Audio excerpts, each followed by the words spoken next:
that I should write a book and I should do stand-up. Working on the book, figured I'd knock out the stand-up tonight, why not? Watched everyone else and I thought you might want to have someone up here that's actually funny. I was really excited to see a woman get up there. I thought we'd add to the diversity. Sorry, brown person in Sewickley, don't be alarmed.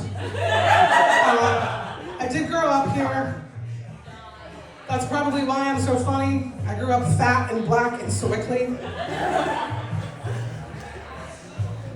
Pretty much my whole life, people were shocked to see a person of color in Sewickley, to the point that no one really even believes it. Everyone just assumes that I'm white. So, at least once a day, at least, I get some kind of comment or question about my skin, my tan.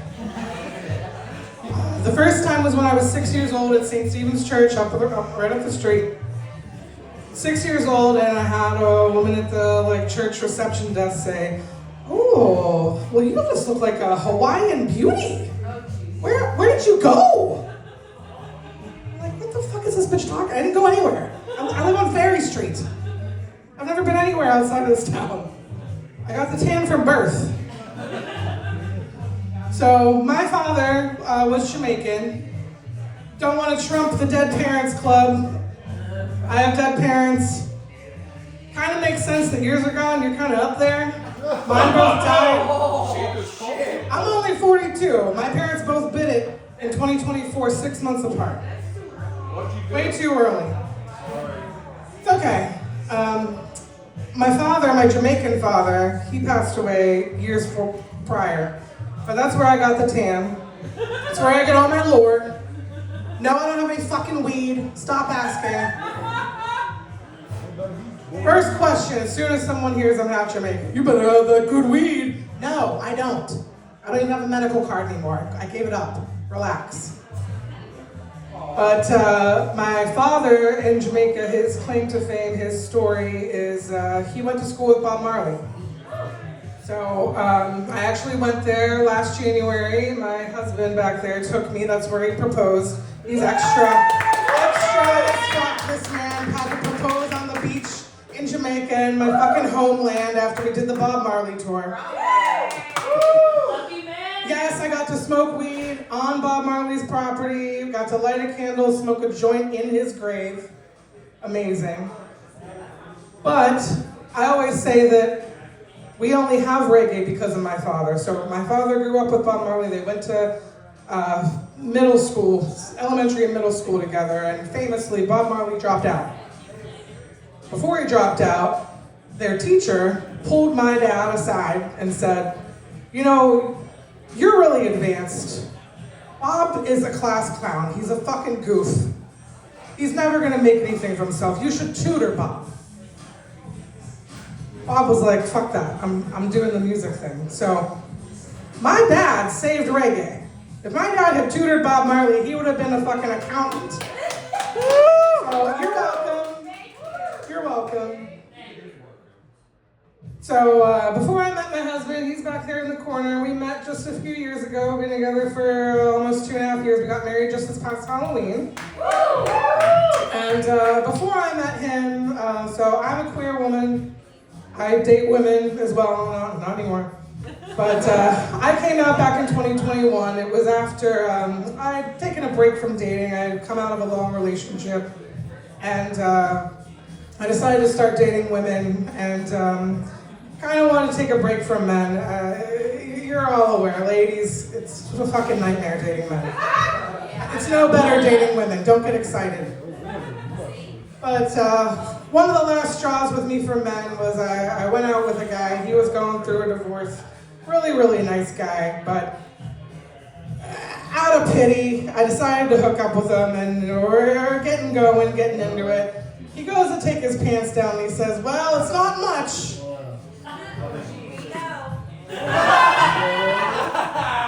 So, if you have a little dick, any little dicks in the audience, don't announce it.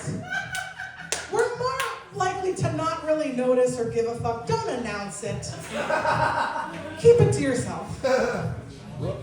So I started dating women. I didn't last too long.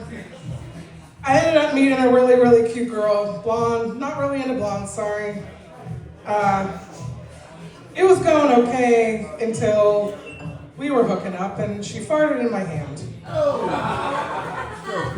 So that was the end of women, and I was really done with dating altogether. I bought a house in Fair Oaks. I was happy being single, but I had a teenager, and he pulled me aside one day and said, you know, are you ever gonna date again?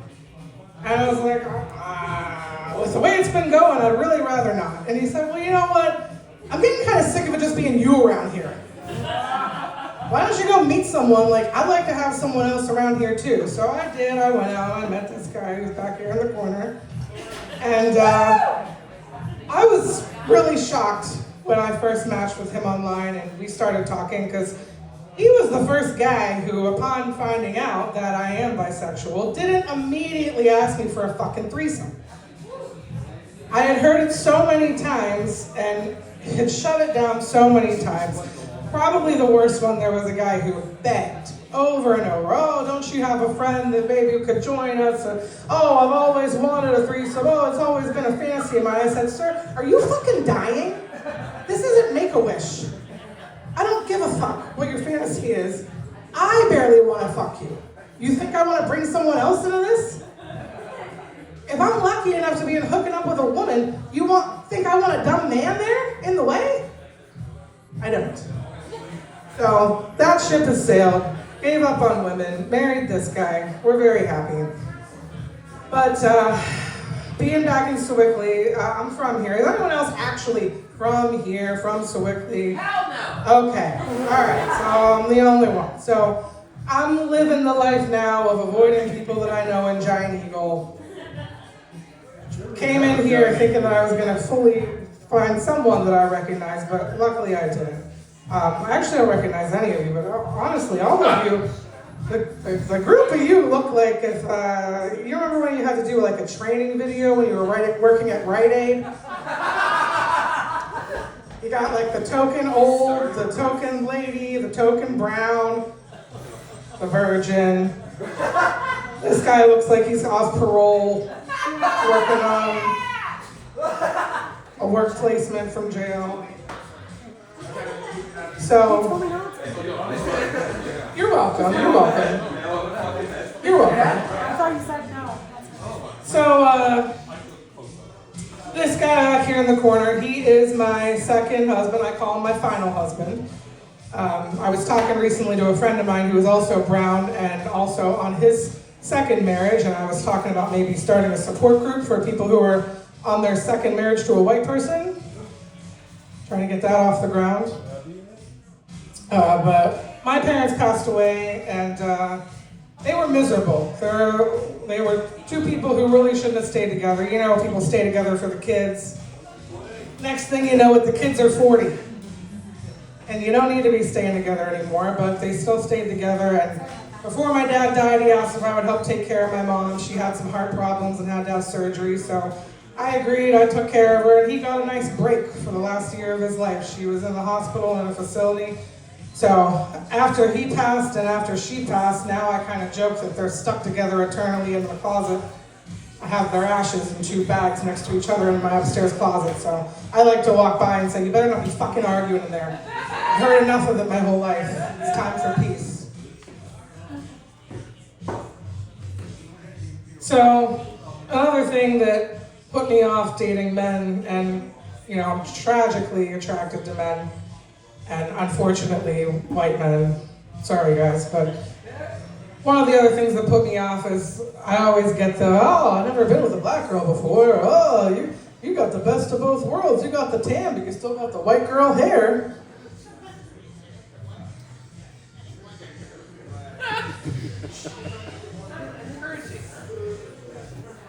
But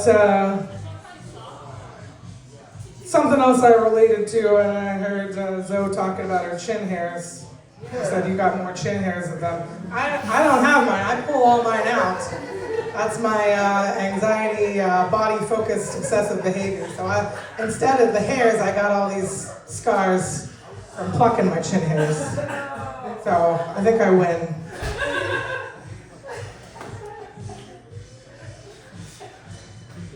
I really wanted to get away without having a riff on the audience for my set, but I don't know what you two are.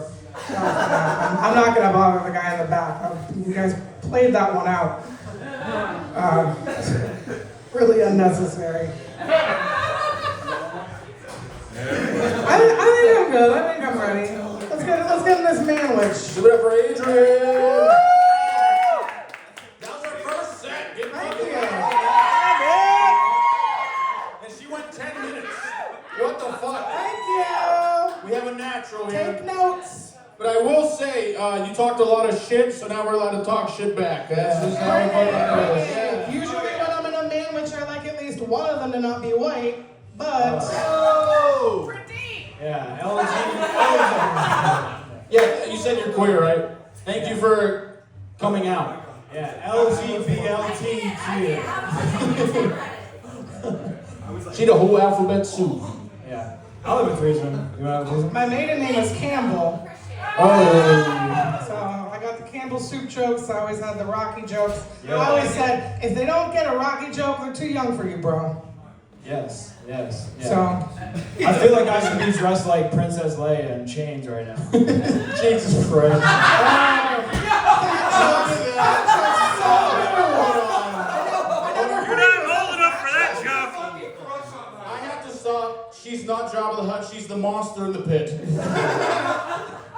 That wasn't a fat joke, that was a scary looking joke. yeah, no, good one. Keep them coming. Never heard those. That was very impressive. I love that you're ready to mow grass and smoke grass.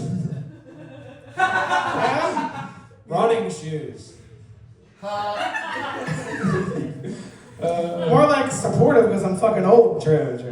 Yeah. You mentioned your father was friends with Bob Marley. Not friends, but they went to school together and we were also related. Yeah. Okay. Oh, Yeah. I see. I like that you just made up a story about Bob Marley. You look like the blunt Bob Marley would smoke. Big blunts, that guy. High tolerance. Anyway. I mean, I smoked literally the blunts at Bob Marley's property and they actually weren't all that thick. But... You smoked on his property? Every Jamaican got a story about Bob Marley. Yeah, you don't have any kind of accent. Are you, I'm from Sewickley, can you hear me? Oh, I thought Jamaicans just came out talking like that, like it's Oh, niggas. Bob McClot! No, we don't. No. Do you have any, I would like to know, as you grow up in a very bougie white area, right? You mentioned you hate white people, that's okay, I get it. What is it like having a Jamaican heritage while being around all these whiteys? I don't know. I was high most of the time, so I don't really know. That's the answer. Yeah, that's the I am Jamaican half answer. white. My mother was white. Thank Still God. is. She's just powder now. Hopefully she doesn't come out of the closet. Yes, shut up. That's I can't believe you guys haven't gone after my last name. It's D's. Thank you. No. You like Wendy's? Alright. Okay. That's too easy. Diet DV. CDs, tapes and CDs. Is Ozempic on your list? We're No, gonna get come that on. next? Come on. Okay. Come on. Okay. Come on. We're not gonna do. It's not as fun when you just shit on the jokes. You gotta fire back a little bit. That's okay. I think I am without saying. You guys No, are I like doing the it threesome yourself. joke. But I feel like we should go behind the curtain at least, maybe. Are you asking for a threesome? So no one will hear you say, "Well, it's not much." Yes. She'd break you in half. Diabetes runs in the D's family. It does. Hey, what was that? I respect this guy. What was that? She'd break you in half. Exactly. Yeah, she That's would. my husband. That's from experience. Yeah. Yes, sir. She'd crack me in half. He moved, like he goes to stand up, but he's actually in a wheelchair, and she's fucked him so hard. Yeah, he's broken in half. I'm old. You know I don't get on top for more than 30 seconds. Yeah, it didn't have to do with the age. I was just rude. I'm just being rude. I don't like being I know, rude. I'm trying to come up with jokes, but they're just gonna be rude. I was gonna say, you might know her as the Taco Bell. Yeah, dude. And And this guy's her the septum dog. is the knocker. Yeah. Sure. There we go, Yeah. okay. She hates us. No, first of all, give it up for her one more time. Yeah, give it up for her. And we were very mean to her, and I feel bad about it. fault. She was being a dick. I'm not gonna go home and cry, Yeah. don't worry. Yeah, exactly. But that was amazing. That was the most impressive first set I've ever seen. Thank you. I agree. Maybe You guys we can have fun tonight? That was Crossfire. We're here every Thursday. Come out, have a good time. Thank you, Adrian.